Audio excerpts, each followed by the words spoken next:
Ciao a tutti, come fare innamorare un uomo per tenerselo? Allora, se vuoi far innamorare un uomo per tenertelo, non per avere una storia superficiale, così una storia che si esaurisca in poco tempo, devi fare alcune cose essenziali. Le cose che devi fare fondamentalmente sono due o tre.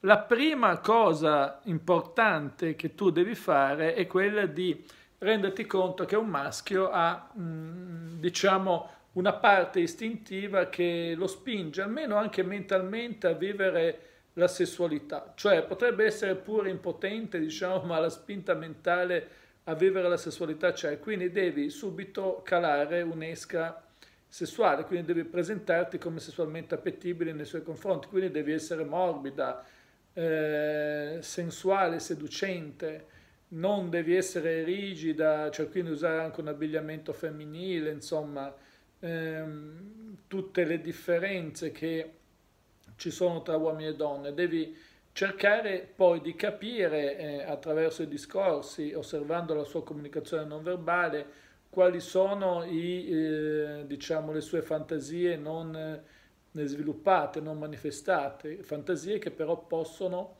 coinvolgerlo, che possono tenerlo, diciamo, vincolato a te, quindi trovate interessante da quel punto di vista. Ovviamente, come dire, non devi fare questo per concederti, ma anzi per stimolare il desiderio senza concederti.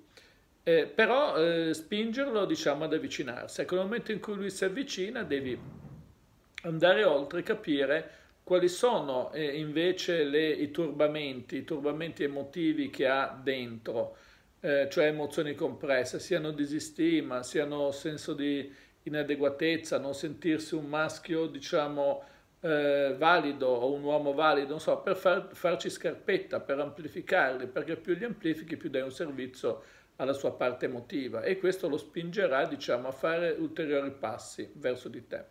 Questi ulteriori passi che farà verso di te dovranno essere consolidati attraverso degli impegni che dovrai fargli prendere. Gli impegni che dovrai fargli prendere sono essenzialmente impegni legati all'aspetto logico-razionale, cioè dovrà per come dire, cercare di conquistarti, fare delle cose, insomma, corteggiarti, invitarti a cena, invitarti a fare delle cose, a seguire, insomma, e tu dovrai sapientemente, diciamo, accettare, ma non sempre. Ogni tanto troverai delle scuse perché metterai degli antagonisti, cioè no, perché guarda, ho degli amici che mi hanno invitato, che ne so, a fare una gita in barca, per dire, no? E quindi con lui non vai. Quindi lasciare crescere sempre di più il desiderio in modo tale che faccia sempre più cose. Ecco, quando avrà fatto molte cose e gradualmente potrà iniziare a, diciamo, a concederti. Diciamo che il prezzo che devi pagare è quello di non avere fretta, perché se hai fretta, la fretta in queste cose è cattiva consigliera e rischi che, diciamo, il pesce si mangi l'esca senza ingrassandosi senza restare agganciato all'amo. Quindi l'amo è importante che lo mette. L'amo sono i vincoli, le condizioni e gli impegni che dovrà prendere per frequentarti. Bene, per questo video è tutto. Seguimi anche sulla pagina Instagram Massimo Teramasco ed iscriviti al canale. Ciao!